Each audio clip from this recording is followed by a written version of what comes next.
All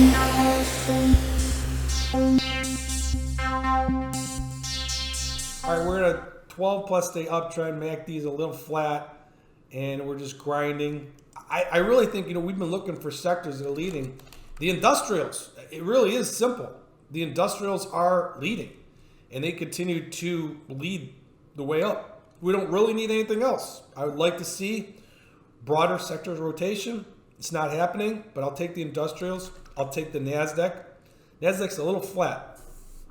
By the way, we talked about this triple top. You don't want to get back below it really, and we're right at it right now. That low we saw on, what was it, Tuesday's low, it becomes very significant. We break that, the market will get very sloppy. That's a fact. Okay, there is our XLF. XLF, to me, since we launched service back in 2013, we had a ton. In fact, we focused on the financials on the launch that year, and they outperformed. This year, I don't think they're outperforming, and they've been extremely difficult to trade. So I've shied away from them recently, even though the charts do look good. They just haven't paid us this year.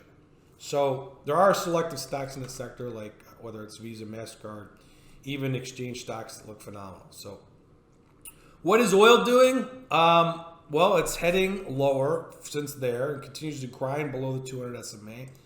It's really not telling us too much besides that. What's transports doing?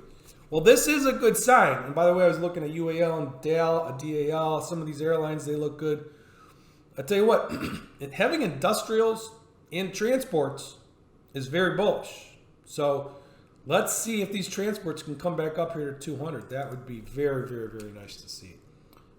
If we look at oil futures, they're finally above this death cross, and they actually look decent. So we'll keep an eye on that. Maybe it lifts that sector. Small caps, no, they haven't done a thing since February 19th. Not one thing. And they will not be our focus until they start showing some leadership.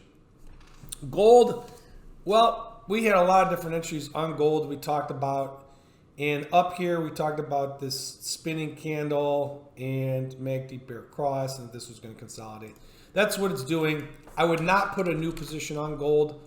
TLT, broke an uptrend line, now is in a 3-day downtrend, holding the 50 SMA.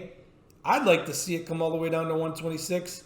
There's a good chance it doesn't get down there. Maybe it gets to 128. To add long bonds is not a good idea technically right here. So we're going to avoid that.